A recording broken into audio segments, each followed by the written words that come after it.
একটা গ্রামে একটা কাঠুরিয়া থাকত। ও রোজ দিন জঙ্গলে কাঠ কাটতে যেত।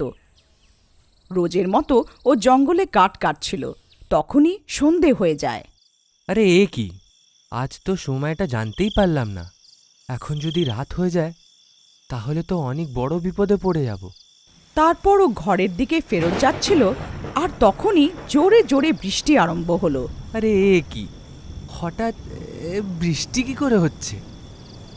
কিছুক্ষণ ওই গাছের নিচেই দাঁড়িয়ে যায়। ও তাড়াতাড়ি করে ওই গাছের নিচে গিয়ে দাঁড়িয়ে পড়ে। তখনই ওখান থেকে আজব আজব আওয়াজ শোনা যায়। আরে কেমন শব্দ শোনা যাচ্ছে!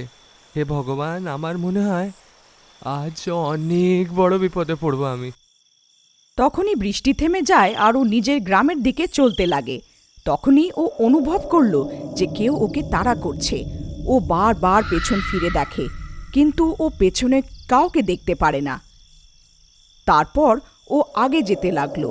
তখনই পেছন থেকে কেউ ওকে নাম ধরে ডাকে, বিরজু, বিরজু, কোথায় যাচ্ছ? বিরজু, বিরজু। ও অনেক ভয় পেয়ে গেল আর আবার ফিরে দেখল, কিন্তু ওখানে কেউ ছিল না। তারপর ওর গ্রামের লোকেদের কথা মনে পড়ল। ওরা বলতো যে জঙ্গলে রাত হওয়ার পরে তোমাকে কেউ যদি পেছন থেকে ডাকে তো ঘুরে না দেখতে। হে ঠাকুর, আজকে তো অনেক বড় বিপদে পড়ে গেলাম। এখন যা কিছুই হয়ে যাক, আমি আর পেছনে ফিরে তাকাবো না। তারপর ও গ্রামের দিকে চলতে লাগলো। তখনই হঠাৎ একটা ডাইনি বীরজুকে তাড়া করতে লাগলো। এই বীরজু, কোথায় যাচ্ছ? আমার কথা তো শোনো, বীরজু। বীরজু অনেক ভয় পেয়ে যায়। আরে এখন কি করি? এই যে, আপনি কে? একটু নিজের নামটা বলবেন? আমি প্রেমলতা। আমি বছরের পর বছর তোমার এখানে অপেক্ষা করছি। একটু আমাকে পেছন ফিরে দেখো তো।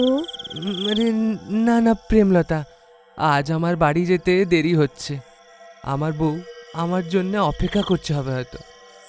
আজকে আমাকে যেতে দাও, আমি কালকে আবার আসবো। না না, তুমি আমাকে এরম করে ফেলে যেতে পারো না। তোমাকে আমায় পেছন ফিরে দেখতেই হবে। বীরজু অনেক ভয় পেয়ে যায়। আরে পালাও রে, এ তো কোনো ডাইনি লাগছে। তারপর ও পালাতে লাগে, আর ডাইনি ওর পেছন পেছন যায়। আরে পালাচ্ছিস কোথায় ভিতুরাম? দাঁড়া, তোকে তো আমি এই জঙ্গল থেকে বেরিয়ে যেতে দেব না। আরে পালাও রে, নিজের প্রাণ